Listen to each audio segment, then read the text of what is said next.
Welcome back. Greetings. We have popcorn. I think the last two shows we've done it without popcorn. I know. It was terrible. Yeah, we lost the whole vibe of This the is show. cheesy popcorn. Cheesy popcorn. Very good. A little extra, motivation.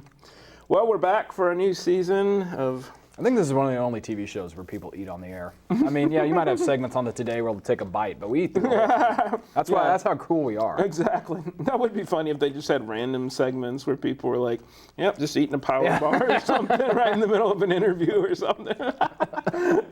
Al Roker's like, got a piece of pizza. He's like, well, it's going to be real stormy today. I see on the late night show occasionally they'll be like quickly throwing something aside, like a drink or something when they, so. Well, what's in the big pop culture news lately? I'd say the Rams are number one, although the other night at bowling I was like, guess what Sunday is? And my dad's like, I don't know, your birthday is like coming up. I'm like, no, that's not even right. He's like, I go, Gary, like, guess what Sunday is? He's like, I don't know. He's like, start guess. They'll guess random thing. Nobody guessed the Rams. I'm like, geez, are we that unenthused about this? I'm kind of psyched. I'm psyched. Oh yeah, just for football in general. Yeah, not just the Rams, but it'll be. I'm glad it's back. Sure, to see how they do. Something to do. And they were 2-2 on the old pre-games or something. Yeah, I think so. Yeah. Well, I mean, speaking, pop culture with the Rams. I mean, I think Jeff Fisher's becoming a little pop culture. St. Louis, they have all the mustache. The mustache thing. Promotion next week's at the second, the first home opener of the second game. They're going to give away mustaches, and they also have some app you can get online and take a picture of yourself or anyone and put a mustache on it. So. I mean, I like his mustache, but I prefer his mullet. I think they should do the Fisher mullet app. Yeah, that would be cool. So, nothing against you, Fisher. Win the Super Bowl this year. I believe you can do it, unlike most people. You can do it. Yeah, that's so weird that the mustache has become so out of favor that, I know. When somebody has one, it's some weird special thing. Well, I saw him recently, and maybe he had a gogoatee. We didn't just have the mustache. I saw a goatee. I think that's a little dated. He still's got the mullet, though. So. He's moving on. Come on, that mullet. I don't know if he could do anything else there. So, and what else has been, anything else big in the news lately? Well, we have the election season coming up, of course, and we did see The Campaign, which is a great election season movie. Got a review coming up of that. And later on, we'll have a couple of cheesy old videos from the 40s and 50s. Ones that, and again, very, very, both of these, I think, are kind of timely now because, one's about beef, and everyone just got over their Labor Day barbecues, and you still have a few months to get out there on the grill before we hit winter. And then the other one's about the relation between wages and inflation. So the economy's a big issue, folks. We're going to break it down with a cartoon from 1949. I think they might have left the whole cheap labor from Asia out of the whole equation. Yeah, that hadn't happened. So let's see. Yeah, I don't know. I kind of just halfway kept one ear open about the conventions. I didn't. I don't care about any of it. Yeah. I'll read their websites and make my decision. I don't need to listen to their speeches. The Clint Eastwood thing was a little. That was odd. I like Clint Eastwood, and I guess I didn't even see it, but him and the empty chair thing was a little weird.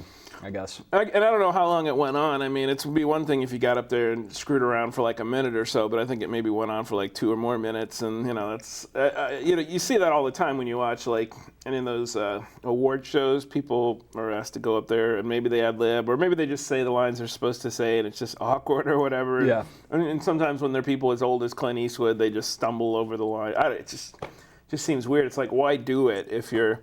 did you practice this at home? Yeah. Somebody said he was doing like a Jimmy Stewart impression because he just kept kind of stuttering through it. So who knows? Maybe he's a guy who's like, what is he, 82? He's like, I don't give a crap anymore. I'll get up there and do whatever the hell I want, and people can... Well, his family's on that reality show. Really? Yeah. It's his wife and someone else. I forget the name of the show. So. Oh, my gosh. Lacey's watches it sometimes. And does he appear ever on the show? Not really. He's not really on it. I think there's like a picture of him in the background sometimes. That's funny, yeah. They show him like walking away like Bigfoot or whatever, Well, yeah, that's mostly just, I heard a million people just going on about how awesome the Bill Clinton speech was. And it was still a political speech. Yeah, was it really of course. That great? Does anyone buy the fact that, look, not to get on politics in this show, but I mean, okay, Bush certainly had his screw-ups. But I mean, are people still buying the fact that we can only blame Bush for the financial meltdown? Because it's not true. And I challenge you, if you think that, go out and watch the documentary Inside Job. Yeah. It's narrated by Matt Damon, definitely not a righty. Yeah. The filmmaker who made it is not a righty. It won an Oscar. It's a great documentary. There's blame to go around. A lot of this started during Reagan. A lot of it continued during Clinton. A lot of the people that were responsible for this are right now still working in the White House. Yeah. So it's not all about George Bush, okay? It isn't. And I'm sick of hearing that. And I don't know why people buy it.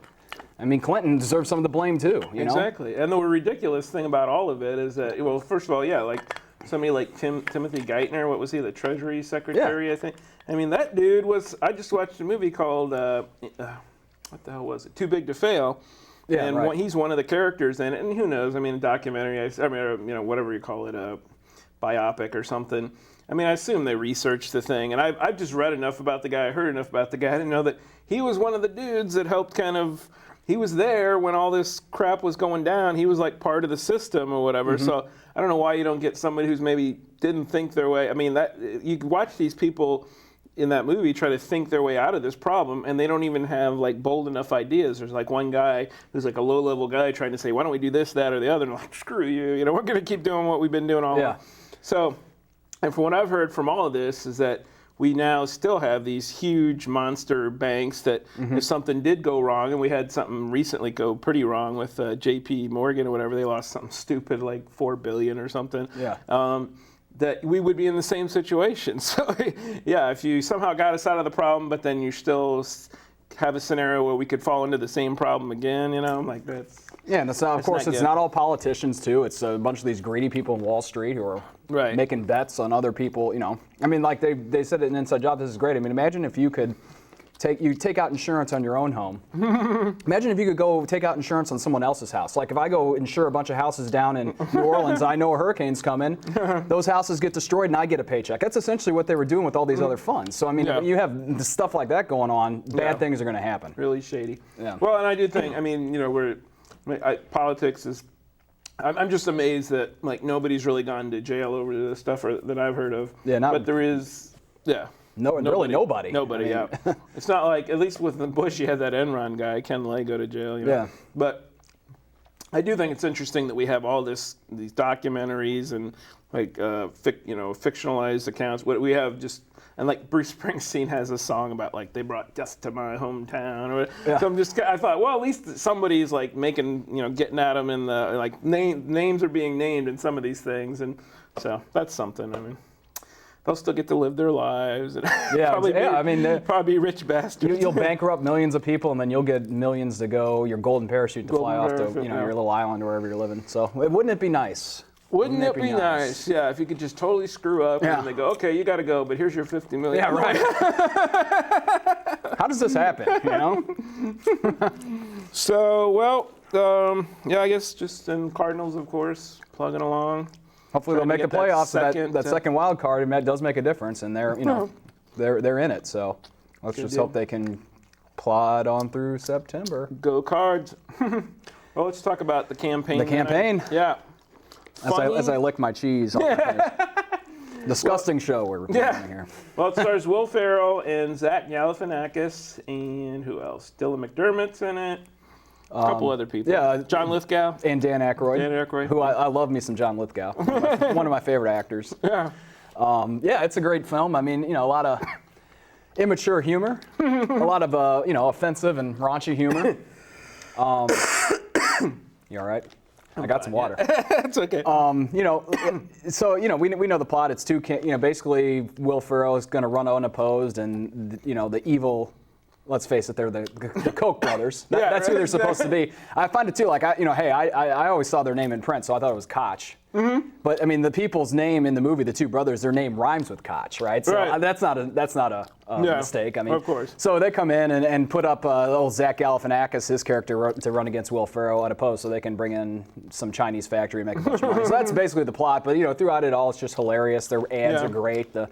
Where Will Ferrell punches a baby in slow motion. So that first time I've seen that in a movie. If you're talking about that, that's a new one. So yeah, it's weird because they talked about it in the ads, and they're like, okay. When you actually see the baby getting punched, it's a different thing. It's a whole different thing. And, you know, I guess one thing that's a little, it's interesting that they are kind of, I think the same guy, I know Will Ferrell was involved with that movie, The Other Guys. Mm-hmm. And that movie, too, another movie about, we're back to this whole thing of like making, you know, critiquing the banking system and critiquing, or you know, these special interests that influence election. That's the reason why, if things are just the same as they were before, it's because money has gone to politicians and people have said, oh, okay, we won't change things too much.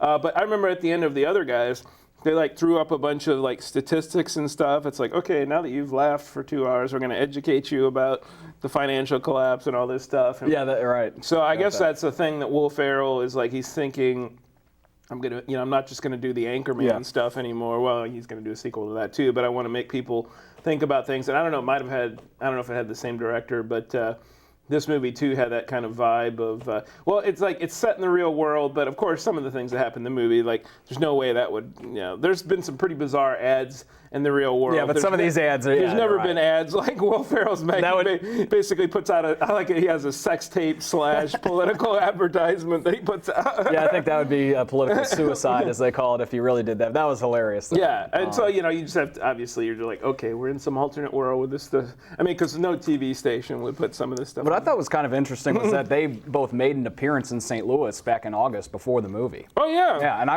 actually went to it. It was really? It was different, yeah. So what was the whole setup for that? It was like at Keener Plaza. Joe Buck hosted it. So really? He was actually pretty funny. I mean, he's up there he's waiting for them to get there, and he's up there telling jokes and stuff. And then they show up in their limos and get out. And it wasn't. I thought maybe they'd be playing the characters, but they weren't. It was just them. Oh, okay. So they got out, and then I think a couple of the local stations interviewed them up top on the street, and they came down the stairs, and you were pretty close to them, and they just stood there in that little stage in Keener Plaza and made a couple of jokes, and you know they gave them like Rams. You know, there was someone there from the Rams cards and maybe Blues, I forget. But anyway, they gave them jerseys, helmets, and then they made a few jokes. They fed a Clydesdale a carrot.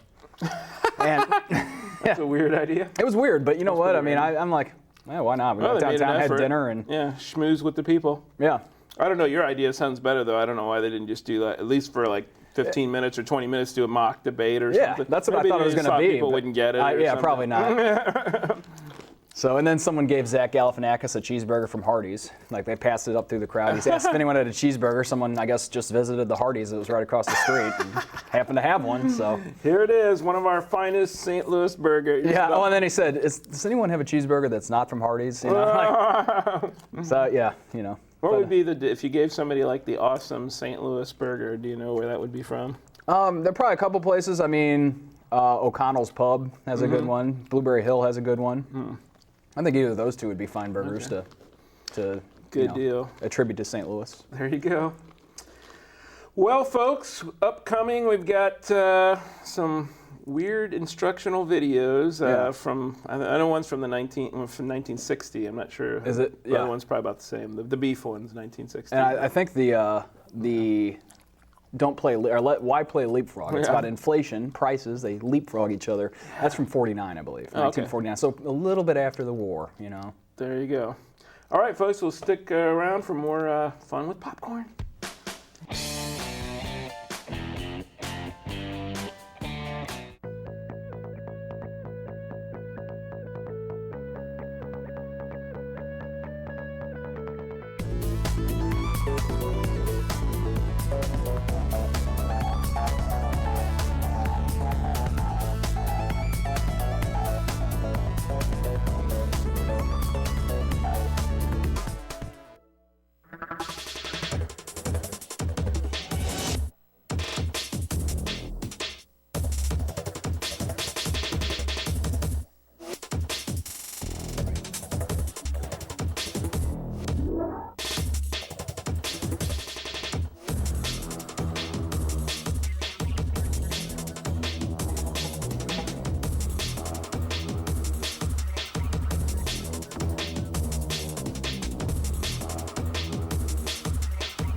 Back with popcorn. Back.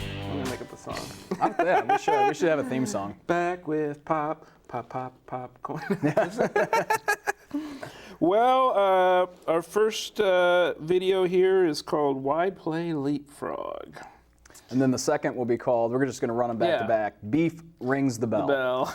So a couple of cheesy older videos from the nostalgic era that certainly deserve to be made fun of.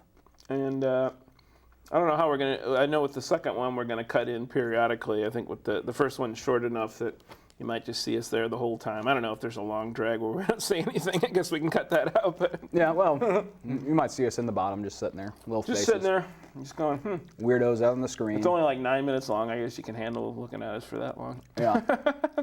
It's a great cartoon. Kind of reminds me of some of those old Warner Brothers cartoons from that era too. And the animation looks similar. I don't know. Probably some of the the same animators could have worked on it, but yeah, it's entertaining, and the beef thing just has some weird phrases. It's almost like they hired some like failed poet to write some of the dialogue there.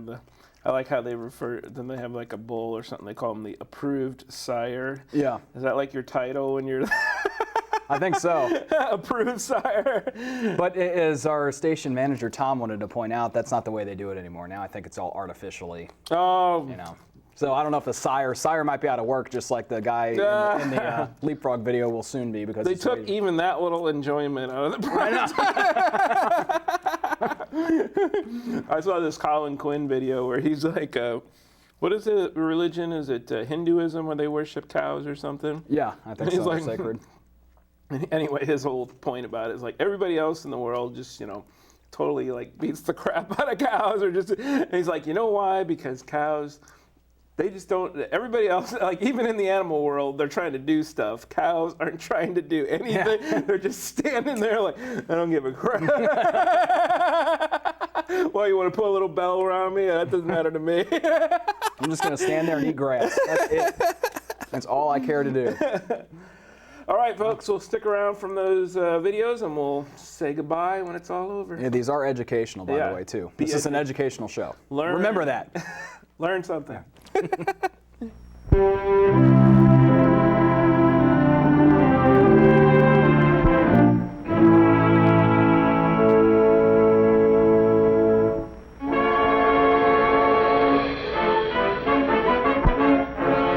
Maybe that's what we should start doing here, make our own cartoons. Exactly. To explain economic concepts. Educational cartoons. Yeah. You probably have something on the computer that you can just throw a cartoon together. Fun and facts. Are they fighting there? I don't know what or doing they're something? playing leapfrog. Yeah, there we go. Then the other, which means one a of them has steady like rise in our cost of living. Yeah. The old Dilly Dow Company. It's like the well-constructed building there. Yeah. The Dilly Doll Factory is a happy shop.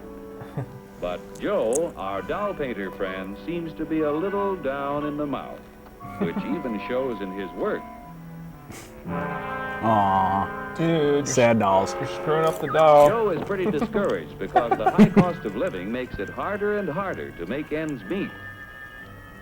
Hiya, Joe, old boy. Hello. Better look in that envelope. Wow, a raise. This is like the They only... pay him in cash? Yeah. Kid a And birthday. you Are they cheating the IRS here? And you don't hear about the raise at this place until it just ends up in your paycheck one day. What a nice surprise. Did I get a bonus? Was it because I was working so hard just a minute ago? A doll. So you're going to go buy the doll that you make? Why don't you just steal one from work like every other normal person? I thought for a minute he was going to buy a blow-up doll. Come on. What's the price, miss? Yeah, it was kind of weird he pointed at the mannequin when he I said know. I $2. work in a factory that makes this doll. $2 is too much. You don't understand the principle of But economics. your company charged us more for this shipment, so we had to raise our selling price. Is that Jeeves? We got I a wage guess. increase, all right. I don't think But I've it couldn't ever raise seen the that price mustache in much. real life. It just takes a little wood, rubber, paint, cloth. Dude, you can't and a like phony wig vandalize to the make it. merchandise even if you... They would have called the cops today. You can't assault the manager on the way out. Either you buy it or you don't. That's how it works here. You robbers! God. No, you know he's really You're pissed right because he about does the this cost of bizarre raw walk. materials Yeah. in that doll, about 10 cents worth. Raw materials in practically everything we buy are worth little. This is the kind of guy that today would be on an FBI watch list. For example, Isn't he how wearing much a do you beret? think the raw materials cost in that car? Beret, About $300. like overalls. You've got a surprise coming. It takes If four you can't and afford a half doll, I tons of doubt you coal, can afford a 2 car. 3/4 tons of iron ore, 50 pounds of cotton, 14 All these pounds of materials, the cured raw and materials, finished wool, it only ends up to like 50 aluminum, cents. lead, God, we're getting hosed. raw materials. Consumer, man. Without the addition of labor costs, these things are worth about $22. The raw materials require the accumulated labor of thousands of people in countless crafts to transform them into a finished Matrix, dude. automobile. Miners dig the coal and iron ore.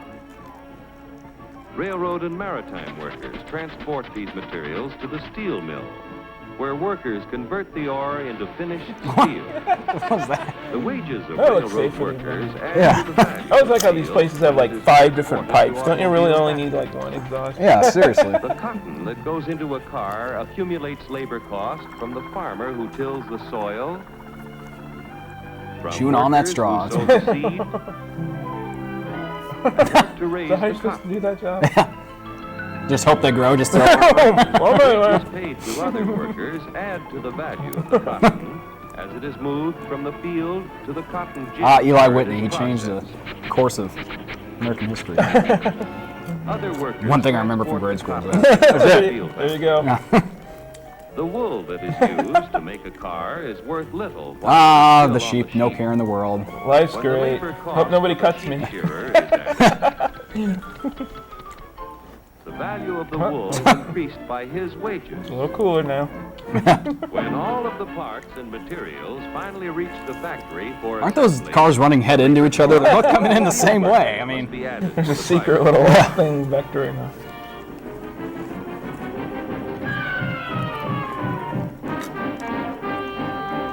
You just wonder if, like, did they do any research at all to No. figure out how cars are made, or like, let's just pretend. yeah, they have a man inside the cars. They built it around the person to make sure he can fit, you know?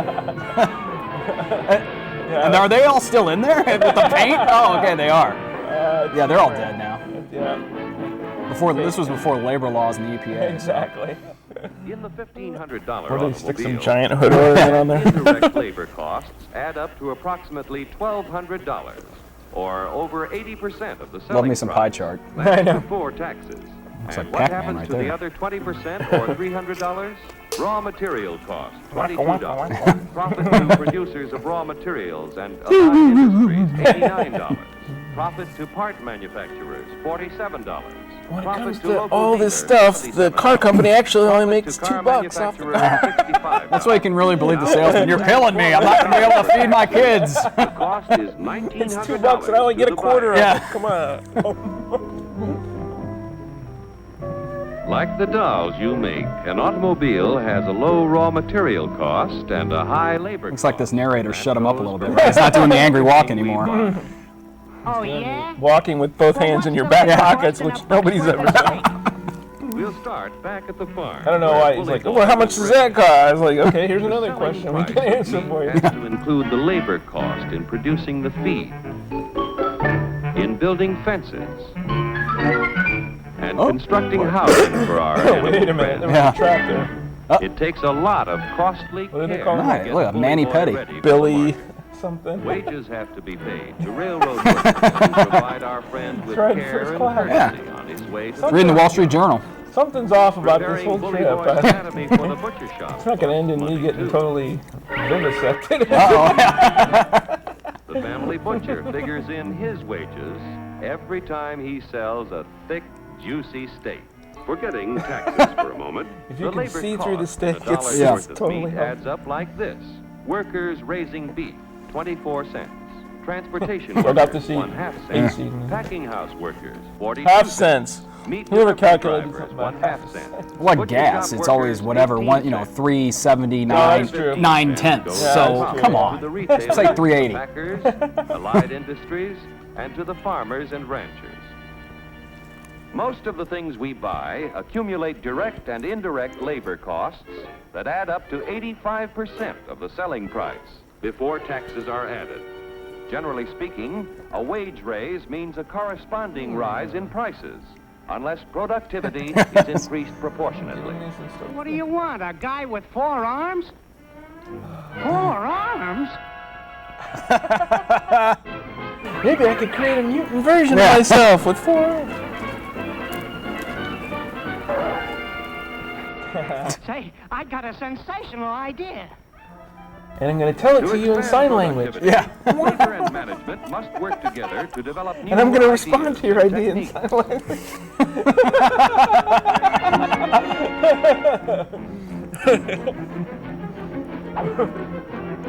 Oh, he takes the lowest level worker to the bank with him to get the loan. Boy, how has corporate America I changed? know. The creation of Like today, more the factory efficient worker can tools get in to and see the plants. boss anyway. Exactly. You know? And he just says, okay, let's go to the bank.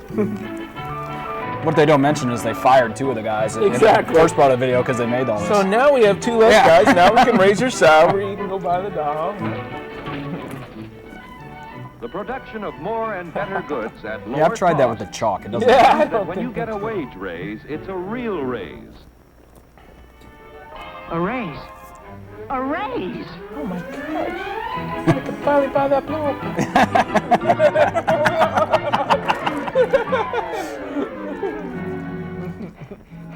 I want to buy a doll.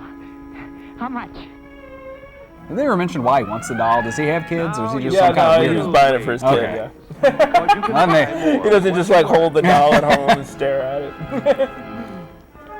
with increased productivity. Wages you can't do can that. keep No, up that with doesn't the work. prices. Is their face putty? Come This on. looks like Chucky. Yay, we're friends.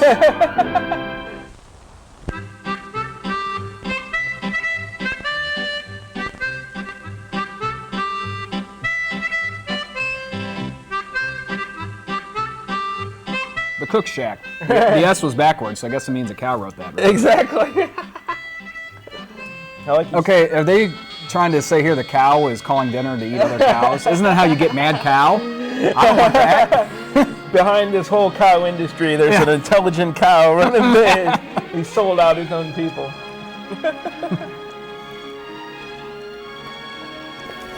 Ah, cattle country. Marlboro Man's out there too. This is high cow country. All the cows are Summer getting crazy. stoned. Some of the best in the West. This is the country of big beef herds and vast ranches. It is the native ground of the cattle industry. When winter snows retreat to the peaks and streams run bank full, there's new life in the cattle business. The warming rays of the spring sun are a portent of a delightful summer on the range. It's like a pleasant dream for this white-faced, ruddy-coated youngster. And every calf has its own mobile lunch stand never far away. The trick is to get it. While certain breeds of cattle predominate in this country, any desirable beef-type animals that fit the environment find their place in the cattle industry. Cattle which have enjoyed the brisk summer in the high range country now have the hardihood to withstand the crackling cold of winter.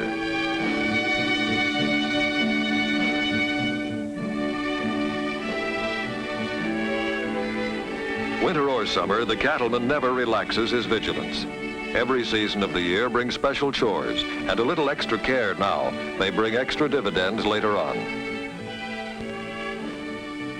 When spring brings its welcome green grass, lush from the moisture of winter snows, another cycle of growth begins, for grass is basic cattle feed.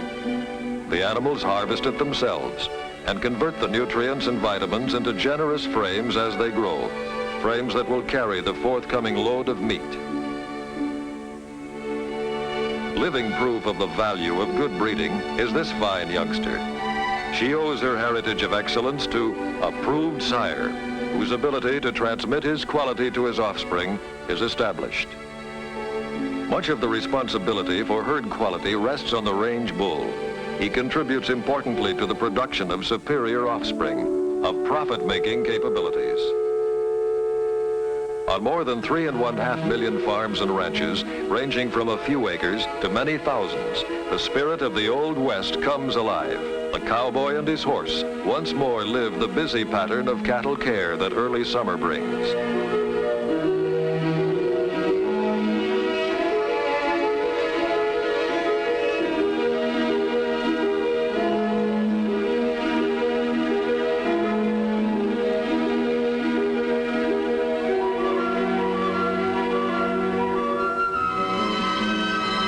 Each animal is a valuable unit that merits comparable care and receives individual attention through the trained eyes of the cattleman. Spraying is an annual chore that prevents harassment of the cattle by insect pests and parasites. The sprayer is usually a mobile type that can be taken to any place on the ranch. Dipping the animals accomplishes the same purpose as spraying. Inoculation prevents diseases that at one time seriously crippled cattle profits. The old branding iron is still with us, but a newfangled heater has replaced the old campfire. There is no doubt now that this young fellow in the squeeze chute belongs to the K-Bar-K. And now this young stuff is headed for the high range country, where they will spend the summer just growing. In the fall of the year, when the eager fingers of the early frosts paint the aspens in the high country in vivid colors, it's roundup time. Each canyon and draw, each willow-fringed creek bottom gives up its complement of bovine residents.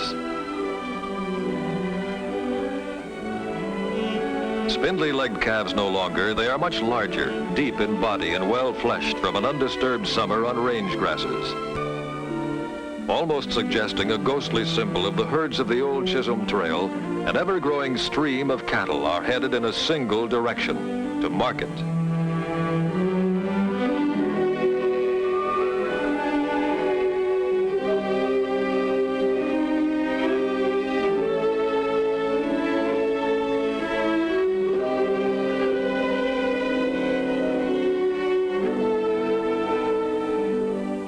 The whole vast West becomes one big dusty roundup.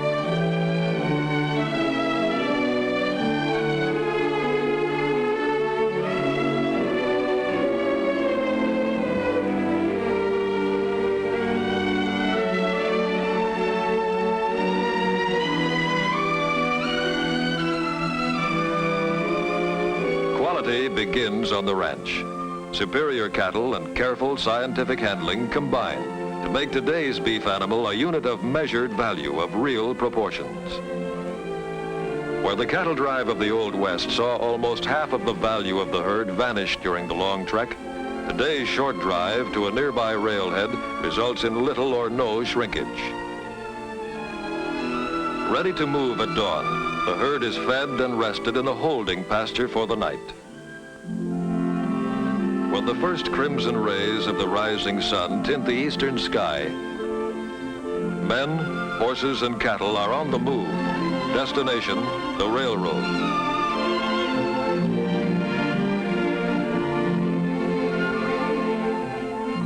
In the half-light of early dawn, a frosty tang is in the air, and the grass crackles underfoot as the herd moves on.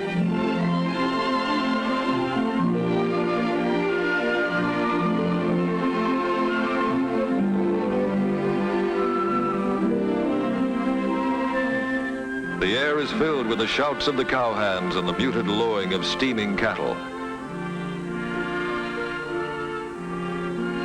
In any trailing of cattle, the welfare of the animals comes first. Rather than driving cattle on a helter-skelter basis, most cattlemen prefer to lead the herd, and once on the move, the animals remain docile and tractable.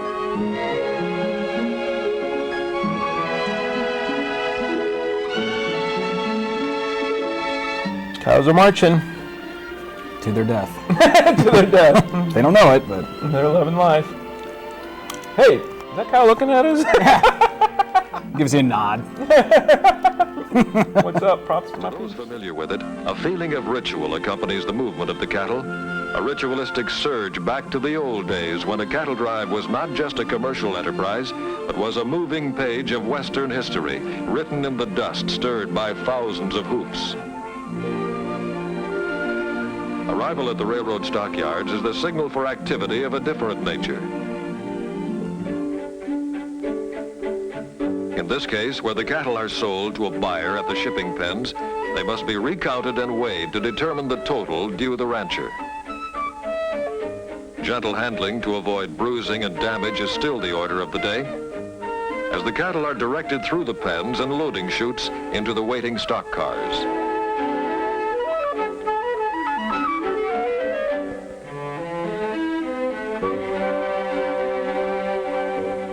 It takes real know-how, too, for the railroad to have the necessary cars on hand at the right place at the right time. Cattle shipments can't wait. On the Great Plains, the promise of approaching winter spurs this cattle loading operation. Here, the entire herd will be loaded at one time and transported to market as a single expedited shipment.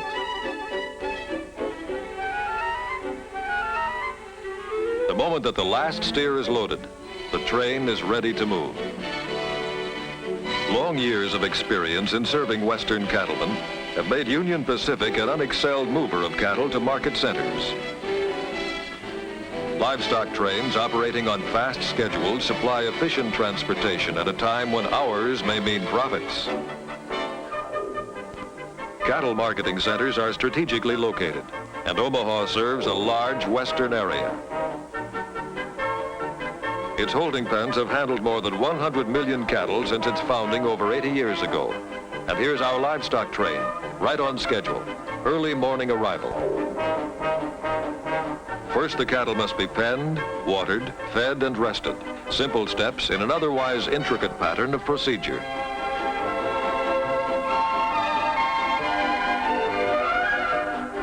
On the way to becoming quality beef, the cattle will be sold at auction to feedlot operators who specialize in finishing off top-grade animals. After being grouped and weighed, they are driven to the auction floor.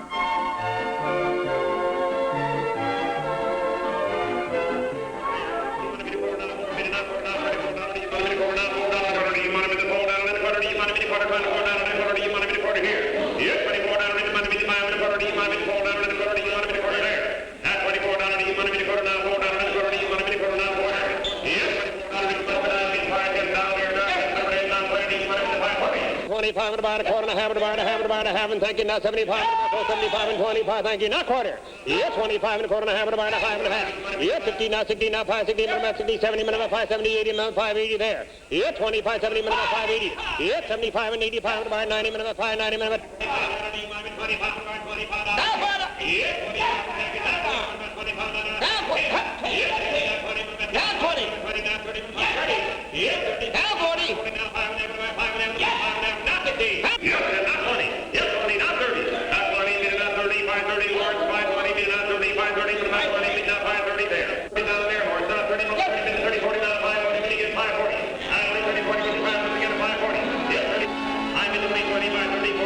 And so it goes in the interesting process of selling cattle to feedlot operators. An extensive empire of feeding pens introduces the steers to a new life, far from the wide open spaces. A life where one day runs into another, marked only by a plentiful supply of water and the delight of appetizing high-protein feeds. A cattle feeding complex like this vast layout can be compared to a factory production line, with the end product being beef. And each animal is a small factory in itself, turning raw materials into a highly esteemed finished product for human consumption.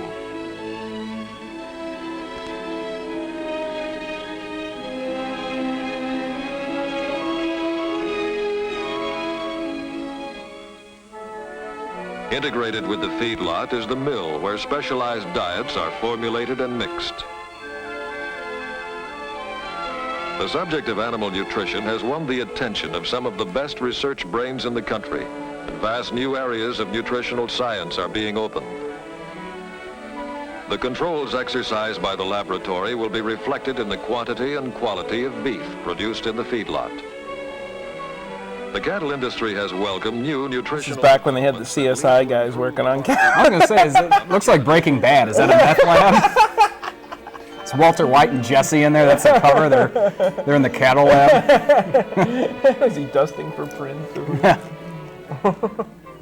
The need for mechanized methods. Again, we don't even know the difference. They could just be putting any random instruments in there and claiming this is how you improve cows. Yeah. They could have like stuff they found sitting around at home.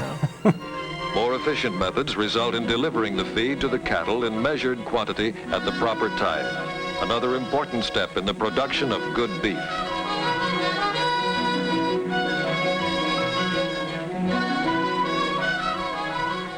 Fence line trough feeding provides a uniform feeding method and prevents waste.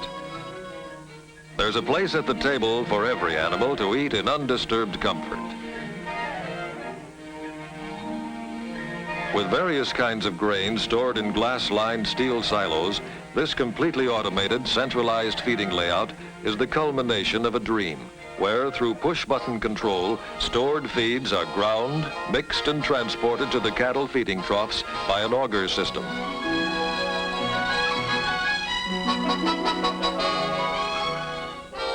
This operation typifies the efforts of feedlot operators to provide better feed at lower cost.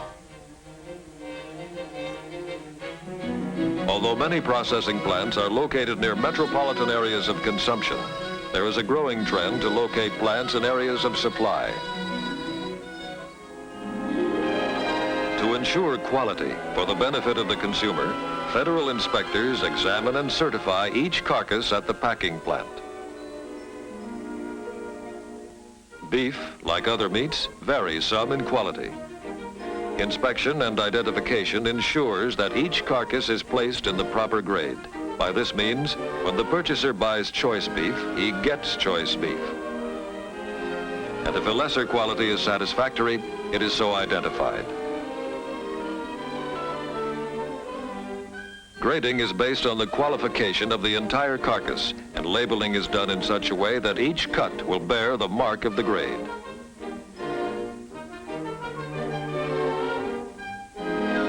This mark is the consumer's guarantee of wholesomeness and quality.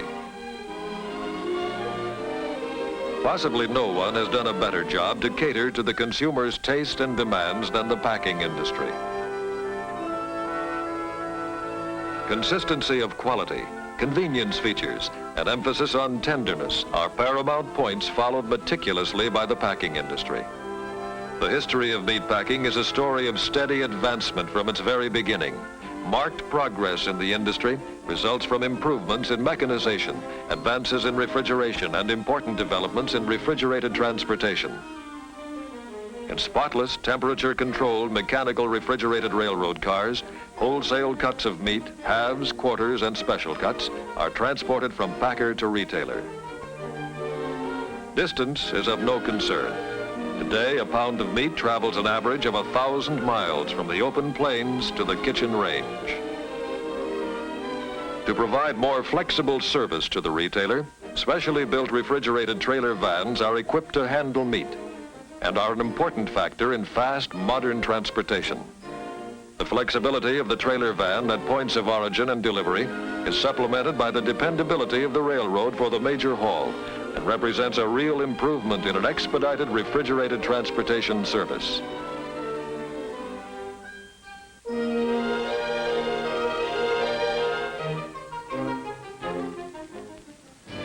A large number of these mechanically refrigerated trailer vans augments Union Pacific's fleet of thousands of refrigerated railroad cars, operating under the banner of the Pacific Fruit Express, the acme of dependability in refrigerated transportation.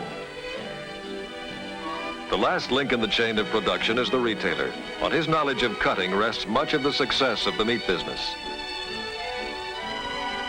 Basic cuts from a hind quarter of beef are the flank, the sirloin tip, the loin, and the round. Good cutting enhances the quality of good meat. In his way, the meat cutter is an artist. Poor cutting results in an inferior piece of meat, regardless of quality. From the sirloin tip, we get popular cuts of meat.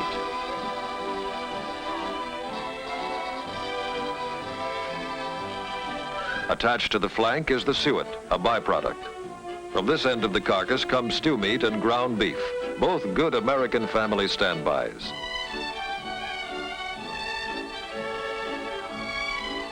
While choice cuts of meat are more publicized, the secondary cuts are just as nutritious, and in the hands of a good cook, any beef is capable of producing gastronomic miracles.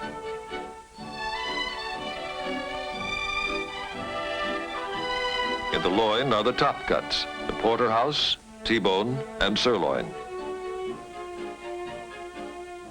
The forequarter contains less glamorous meat, and this fact is reflected in the price. The basic cuts are the chuck, the shank, the brisket, the plate, and the rib. Of all meats, none excels beef for versatility, both as to character of meat and adaptability in a variety of types of cooking the world over. And nothing excels beef for its individual flavor and its ability to transmit this flavor to a wide range of related dishes. Is there anything that meets with more popular favor than rich beef gravy on fluffy mashed potatoes? Now, the rib and the plate are removed. From the shank come soup bones and crosscuts that may range from the making of virile soups to delicate consommes.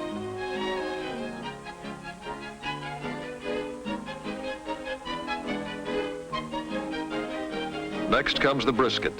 And if your palate doesn't call for corned beef and cabbage, maybe you'd prefer a pastrami sandwich. From the plate comes America's favorite, short ribs of beef. And the rib section gives us the highly regarded standing rib roast. The chuck is a massive piece of meat and produces steaks, stew, or ground beef, and a variety of lower-priced roasts, such as the popular arm pot roasts and boneless chuck roasts.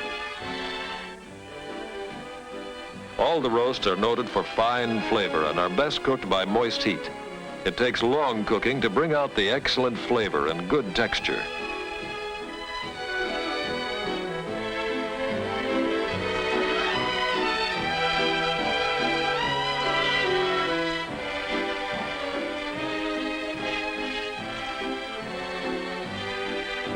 In any discussion of steaks, the sirloin is always near the top of the list in a wide variety of tender, succulent beef. To most Americans, a choice steak is a symbol of good living, and rightly so. However, a steer isn't all steak or even all meat. A 1,000-pound steer will dress out a carcass weighing about 590 pounds. When this is cut up, there will be approximately 465 pounds of available meat of all kinds, less than half of the original weight of the steer.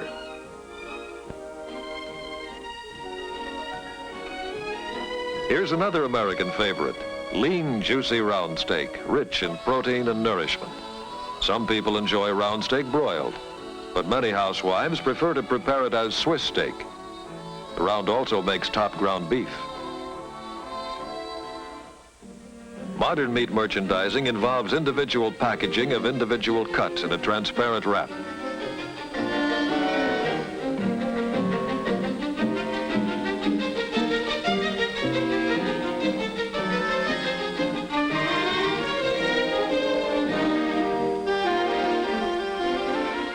By this type of packaging, high standards of sanitation are maintained and counter life is increased.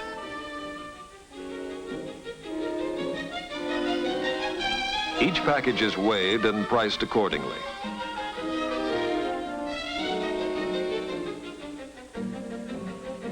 While meat is a basic item in our daily diet, it does face some competition from other food lines. Eye appeal is an important factor in selling more meat. The attractive refrigerated display case filled with packages of rich red meat encourages the prospective purchaser to buy meat and enables selection to be made easily and quickly. The housewife likes the freedom of wide choice, and she gets exactly what she wants. Although meat is perhaps the most popular form of protein in the average diet in this country, meat interests do not depend on this popularity alone to sell meat. Retailers, wholesalers, packers, cattle associations, and the American Meat Institute are continually carrying on advertising. promotional and educational. There was a time when they actually had to convince people to eat meat. Yeah, no. I don't think you need to advertise too much. I mean, Father's Day. Buy a piece of meat that's bigger than your dad's head. One state is proud of its heritage The as beef state, is that for real? And isn't bashful about promoting its leading Eat product. beef. Of course, they are still going to some pretty extreme lengths today. If you see the average Hardee's ad, it's like, how much further can they go? Are they just going to actually show a porno next time with people eating hamburgers while they're having sex or something? That's about they're almost at that level, Charcoal flavor from the fire have become an American institution. This is back when everybody in America had short hair. Hey, nice apron there, dude. Yeah. The backyard barbecue. That doesn't look like a big enough hunk of meat there. What about propane? That's gonna offend Hank Hill. That's not the best way to cook a burger.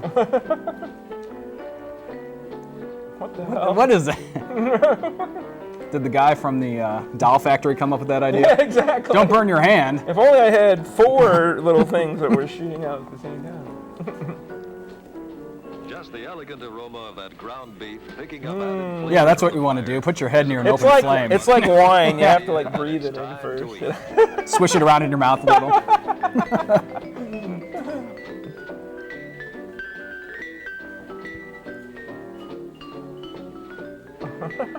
Hey, nice round chair. Yeah. Why aren't they sitting on beanbag chairs? And of course, the best yummy. part is in the eating. Compliments for the cook for Where's a the, job well done. The vegetarian outcast. Yeah. I guess they didn't exist in that. Don't you have any tofu burgers? Plus going back for seconds, which turns out to be as much fun as going for firsts. I'll take one more, Sonny. Seconds are just as much fun. Is that really a point you need to make? Yeah. That they're just as fun as the first? maybe you're more fun. Yeah. May work with a little more The chef hat. What happened to that? Yeah, I know. No one wears those anymore. But the basic elements are the same. That's Chef Boyardee. Yeah. You see a picture of another chef. Oh, Father enjoys making like a cook. now that's in his your own big backyard. Yeah. That's where you're Particularly with going to the premium steakhouse. sirloin like these entrancing pieces of meat, cut specially thick for those aficionados who like their meat rare. So how long does it take to actually do those? You ever done those? I mean, yeah, I guess, Genius at work if you is want it right. rare, 10, And it's 15 nice minutes, work maybe, if you or can less. get it. Even. All the guests agreed to. Depends on how big the steak is. I always say the thing, if it's rare, to grab your butt and then press on it, and if it's then that's about right. Your arm for medium rare, and something like your forearm for. Oh, really? Yeah. And compare that sensation. So that's what people want to see when you're cooking, grabbing your hands. Don't go wash your hands. Yeah. That's interesting. I've never heard of that one. I guess he's going for medium or medium well here.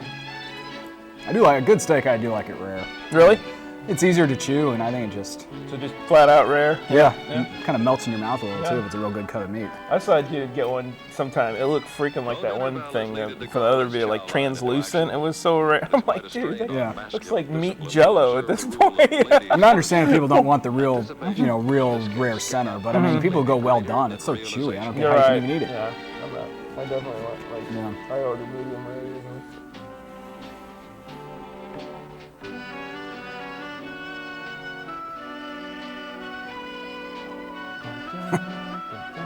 Sam the Butcher.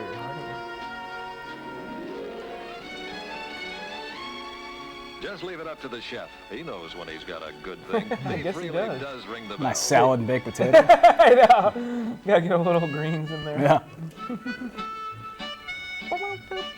I still think it's weird the Union Pacific Railroad's the one who put this I know. on. I guess they haul a lot of beef. Tell you what. I wonder if Vincent H. Hunter still works there. We should look him up.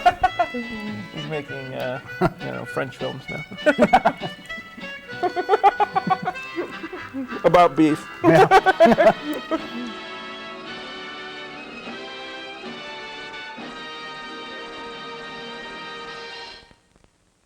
I learned a lot. I learned so much. My love for beef is still up there. Yeah. I love beef.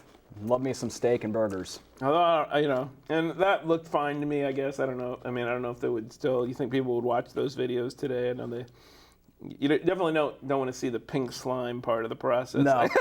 They can cut that out. You remember that Simpsons where they like show the video kind of like that in the Simpsons, and Troy McClure is like the host, and it's like, hey Bobby, like, and he goes to like the slaughterhouse, and the cows are just like going on this conveyor belt, like the whole cow just like falling into the thing. Yeah, I don't know. I think it's weird that, I mean, I guess I'm just either lazy or whatever. I just usually buy sort of pre-made burgers, or I just go buy a burger at, you know, Hardee's or whatever. But Yeah. back to Hardee's, our sponsor for the day.